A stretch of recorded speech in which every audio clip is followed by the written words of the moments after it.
ఈ కీర్తన భాగం మనకి 14వ కీర్తన లాగా ఉంటుంది. ఇది దావీదు రచించిన కీర్తన.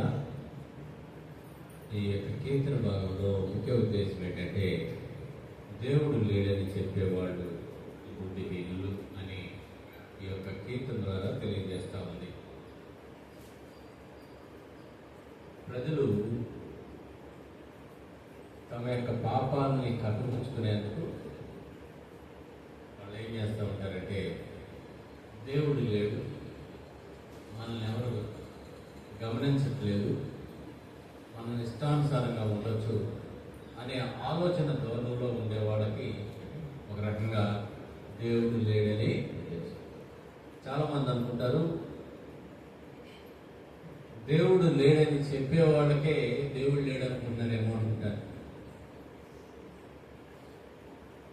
కొంతమంది నాస్తికులు అంటూ ఉంటారు. వాళ్ళు ఏమంటారంటే దేవుడు లేడు అని చెప్తూ ఉంటారు. కానీ కీర్తనకారుడు మనకు తెలియజేస్తున్న ఈ కీర్తనలో విధానం ఏంటంటే, ఎవరైతే పాపం చేస్తున్నారో, ఎవరైతే దూరంగా ఉండటానికి ఇష్టపడుతున్నారో వారు కూడా దేవుడు లేడనే ఆలోచన కలిగి ఉన్నారు. దేవుడు ఉన్నాడు అనే ఆలోచన ధోరణి కనుక ఎవరికైనా ఉంటే వాడు తప్పనిసరిగా మంచి మార్గంలో నడుస్తారు. ఎవరైతే దేవుడిగా ఇష్టపడుతున్నారో అలాంటి దేవాదేవునికి ఇష్టమైన కార్యాలను చేస్తారు. ఈ కార్యాల్లోంచి మనకి ఎలాంటి లోటు ఉన్నా, ఎలాగూ తప్పిపోయినా, మనం ఒక రకంగా చెప్పాలంటే ఈ దేవుడు లేడు అనే వెరివారి బ్యాచ్లో మనం ఉన్నట్టే. అంతేకాని దేవుడు ఉన్నాడు అని దేవుని గురించి చెబుతా దేవుని యొక్క మార్గంలో ఉండకుండా మనము రక్కతోవకి నడిస్తే తప్పనిసరిగా మనము ఈ కీర్తనకారుడు చెబుతున్న ఈ కోవకు చెందిన వారమేమో ఒకసారి మనం జ్ఞాపకం చేసుకోవాలి.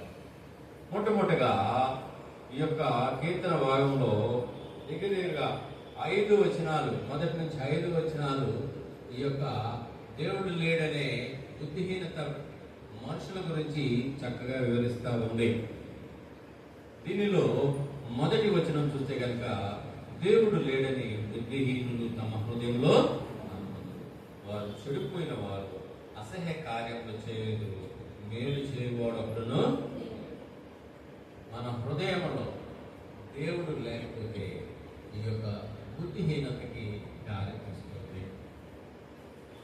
ఈ బుద్ధిహీనులు ఏం చేస్తారంటే, దేవుడు లేడని చెప్పుకుంటామే కాదు, చేస్తారు. చాలా మంది దేవుడు ఉన్నారని చెప్తారు, కానీ ఆయనకి అనుగుణమైన పద్ధతుల్లో నడుచుకోవడం కష్టంగా ఉంటుంది. ఈ యొక్క దేవుడు లేడు అనే చెప్పే బ్యాచ్లో ఎవరుంటారంటే, ఒకటి చెడిపోయిన జీవితం, వారు చెడిపోయిన వారు అంటాడు.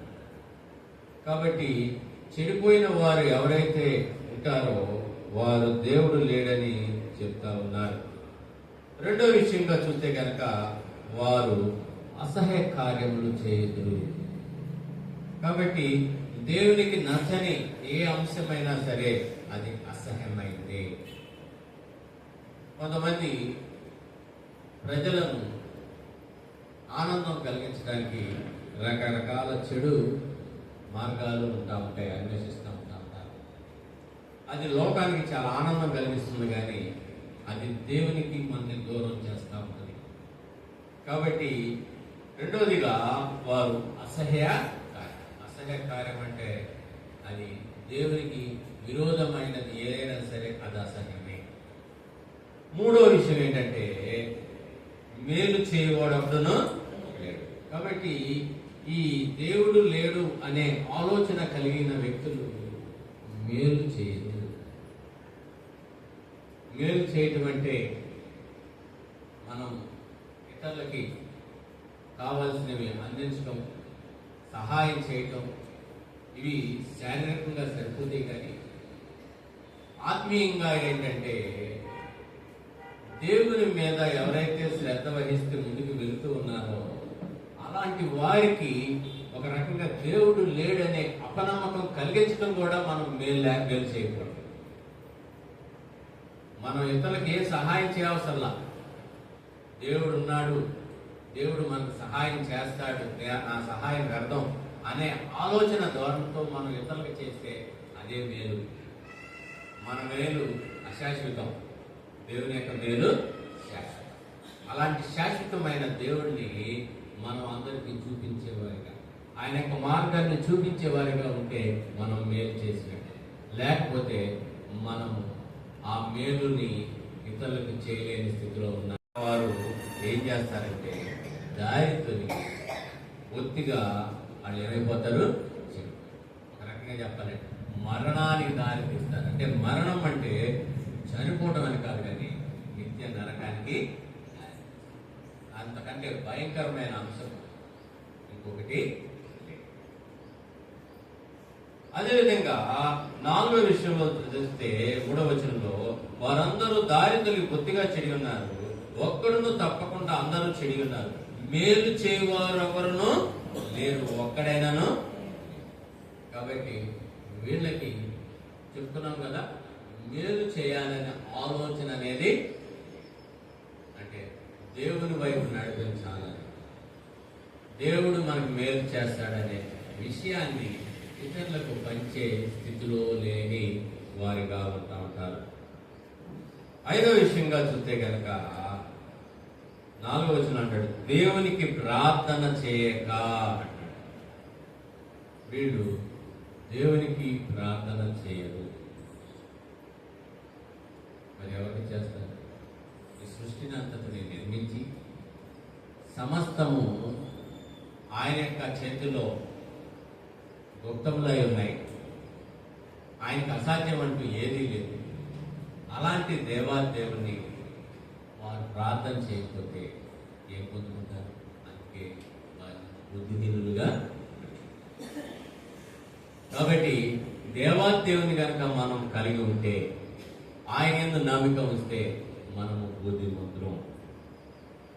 కాబట్టి ఇక్కడ చక్కని మాట చెప్తున్నాడు, దేవుణ్ణి ప్రార్థించిన వారు దేవుణ్ణి ప్రార్థన చేస్తే వారికి తప్పనిసరిగా సహాయము. ఆయన మనం ఏ స్థితిలో ఉన్నా, మనం ఒక డాక్టర్ సహాయం కావాలంటే మనం హాస్పిటల్కి వెళ్ళాలి, లేదా ఒక ఆఫీసర్ సహాయం కావాలంటే ఆయన ఆఫీస్కి వెళ్ళాలి.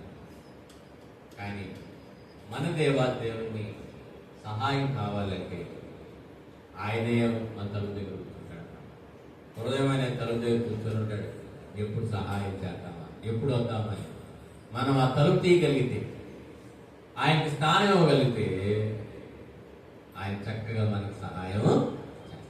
మనం ఎక్కడ ఉన్నా సరే, ఏ స్థితిలో ఉన్నా సరే, కదలలేని స్థితిలో ఉన్నా సరే, మనం చీకట్లో ఉన్నా వెలుగులో ఉన్నా ఆయన వచ్చి కాపాడగలిగిన సమర్థం. ఆయన రాకపోవటానికి అడ్డుగా ఉన్న ప్రదేశం ఏమి మనం కోరితే. కాబట్టి దేవునికి మనం ప్రార్థన చేసేవారుగా ఉండాలి. 6వ విషయంగా చూస్తే ప్రజలను మింగుదురు. అందుకని 4వ వచనం అంటే, నా ప్రజలను మింగు పాపాత్ములకు తెలియలేదా, బుద్ధి లేదా. చాలా మంది అనుకుంటా ఉంటారు మనుషులను మోసం చేయట చాలా తేలికైన పని అనుకుంటారు, కానీ చాలా కష్టమైన. ఎందుకంటే ఆయన రక్షణ ఉంటే ఎవరు ఏమీ మనం చాలా భయభ్రాంతులు అయిపోతాం. అమ్మో వాళ్ళ నుంచి ఆ ఇబ్బంది ఉంది, ఈ ఇబ్బంది అని ఆలోచనతో మనం గడిబిడలాడుతూ ఉంటాం. కానీ దేవునికి అసాధ్యమైన, దేవుని సెలవు లేకుండా ఆయన మనం ముట్టుకోలేడు. అందుకేనంటాడు, ఇశ్రాయేలును కాపాడువాడు ఒక్కడు. అదేవిధంగా తన బిడ్డలను కనుగొట్టు ముట్టే నన్ను ముట్టినట్టే అంటాడు. కాబట్టి ప్రభువు దేవాదేవుడు మనల్ని ఆయన స్వహస్తాలతో నిర్మించింది ఊరికే వదిలేసేయడానికి కాదు, ఆయన ప్రతినిత్యం కూడా మనల్ని కాపాడటానికి, మనకు కావలసిన ఇవ్వటానికి, మన ఆయన చేతుల్లో తీసుకోవడానికి, ఆయన ఎత్తుకోవడానికి. అందుకనే ఆయన పొదిమి వచ్చే వరకు ఎత్తుకొని వాడును నేనే అంటాడు. తల్లిదండ్రులు తమ యొక్క బిడ్డల్ని కొంతకాలం వరకే ఎత్తుకుంటారు.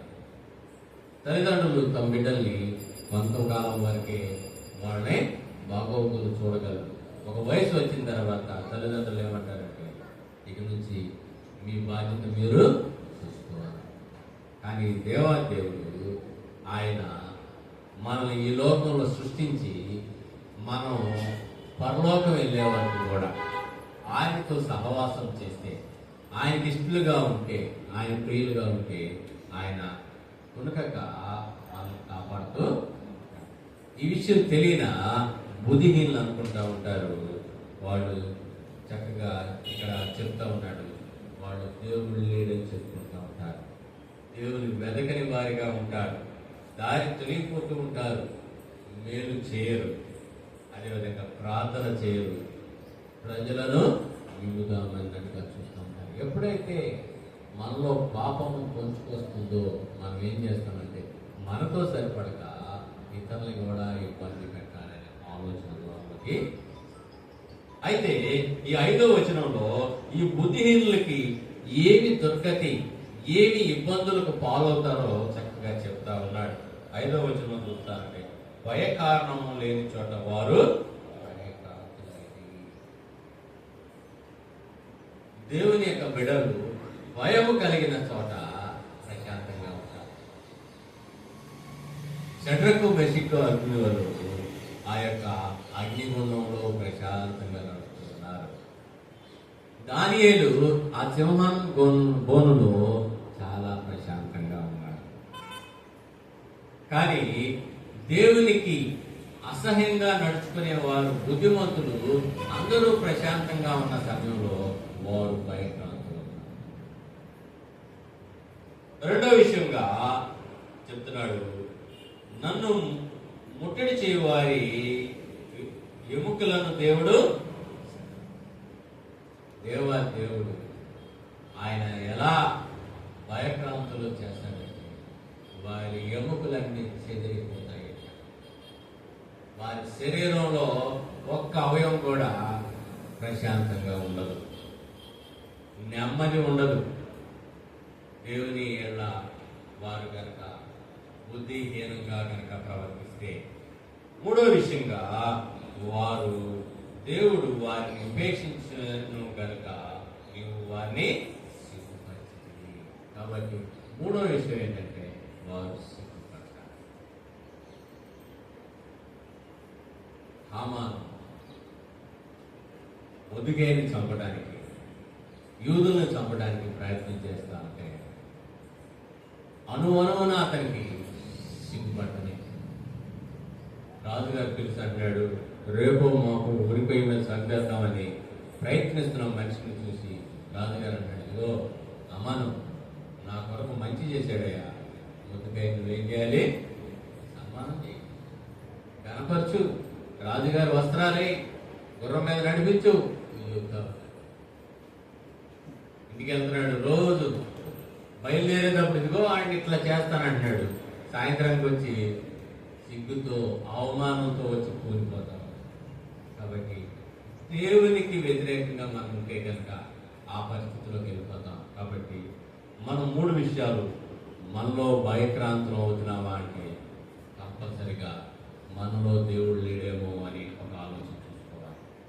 రెండోది, మన ఎముకలు చెదిరిపోతున్నాయి అంటే మనలో దేవుడు లేడేమో అని ఒకసారి ఆలోచన చేసుకోవాలి. మనలో సిగ్గు, అవమానంగా మనం ఆలోచన కలిగి ఉంటే కనుక, అలాంటి అనుభూతిని చెందుతున్నామంటే దేవుడు లేడనుకోండి. దేవుడు ఉండే లెక్కనైతే ఇలాంటివేమీ కూడా మనల్ని దరిచేరినా సరే అవి మనల్ని ఏమీ చేయవు. దావీదు తన యొక్క జీవితంలో ఇలాంటివి ఎన్నో, కానీ అతను ఎప్పుడు భయక్రాంతుడు అవ్వలేదు, అతని ఎముకలు చెదిరిపోలేదు, అతను ఎప్పుడు సిగ్గును అందలేదు. తన యొక్క జీవితం ఎప్పుడు సాధ్యం. 3,000 మందితో వచ్చినా సరే 2 సార్లు సౌలు రాజు అతని చేతికి చిక్కి చాలా ఒక రకంగా చెప్పాలంటే భయభ్రాంతులయ్యాడు. తన యొక్క ఎముకలు చెదిరిపోయినాయి. మూడోది సిగ్గు అవమానం కూడా తెచ్చుకున్నాడు. కాబట్టి 6వ వచనంలో చూసుకుంటే కనుక దేవుని యొక్క బిడ్డలకి ఆయన కలిగి ఉన్నాము, ఆయనతో సహవాసం చేస్తున్నాము, ఆయన మార్గంలో నడుస్తున్నాము అనే ఆలోచన కనుక కలిగి ఉంటే కనుక దేవుని యొక్క బిడ్డలకి కలిగే రక్షణను ఇక్కడ చూపిస్తూ ఉన్నాడు. అదేంటంటే 6వ వచనంలో సియోనులో నుండి ఇశ్రాయేలునకు రక్షణ కలుగునుగాక. కాబట్టి దేవాది దేవుడు ఈ విశ్వమంతటా ఉన్నాడు. ఆయన లోకం, ఆయన కనులు ఈ లోకం అంతటా సంచరించాడు. కాబట్టి మనం ఎక్కడున్నా సరే ఆయన సియోనులో నుండి మనల్ని రక్షిస్తాడు. రెండోది, దేవుడు చెరలోనున్న తన ప్రజలను రప్పించినప్పుడు మనము ఏ స్థితిలో ఉన్నా సరే, ఏ పరిస్థితిలో ఉన్నా సరే ఆయన మనల్ని రక్షించగలడు, ఆయన మనల్ని రక్షించగలడు. అన్నాడు యోసేపును చెరసాలలో చూడవచ్చు. ఇశ్రాయేలు ప్రజలను ఆ యొక్క భయంకరమైన చెర ఐగుప్తు నుంచి విడిపించాడు. పౌలు శీలను భయంకరమైన చెరసాలలో పట్టబడిన ఆ రాత్రి వారి యొక్క ప్రార్థన, వారి యొక్క స్తుతి ఆరాధన వారిని బయటకు నడిపించింది. అదేవిధంగా 3వ విషయంగా చూస్తే కనుక యాకోబు హర్షించను, ఇశ్రాయేలు సంతోషం. కాబట్టి దేవుని కనుక మనం కలిగి ఉంటే మనకి కలిగే విషయం ఏంటంటే ఇంకోటి సంతోషము. ఈ యొక్క సంతోషము, ఆనందము అది ఏమవుతుందంటే యుగ యుగాలు తరతరాలు అనేది. ఈ లోకంలో కొంచెం శ్రమపడి వచ్చాము, కొంచెం క్షరం వచ్చాము, కొంచెం ఇబ్బందులు వచ్చాము. కానీ దేవుని యొక్క రక్షణలో మనకు ఆయన ఏం చేస్తాడంటే ఎక్కడున్నా సరే కాపాడు. మనం ఏ పరిస్థితిలో ఉన్నా విడిచిపెట్టే దేవుడు అయినా మనల్ని విడిపించగలిగిన సమర్థత. అదేవిధంగా మనకి సంతోషాలని, ఆనందాలని. కాబట్టి ఎట్టి పరిస్థితుల్లో మనము దేవుడు లేడని నోటితో కాదు, మనము దేవునికి అయిష్టమైన ఏ పని చేసినా సరే ఆ బౌద్ధిహీనతలోకి వెళ్ళిపోతాం. కాబట్టి మనం ప్రతినిత్యము దేవుని కలిగి ఉన్నాం, ఆయన యొక్క విధానం, ఆయన యొక్క పద్ధతిలో నడుచుకుందాం. అట్టి కృప దేవుడు మనందరికీ దయచేయను గాక.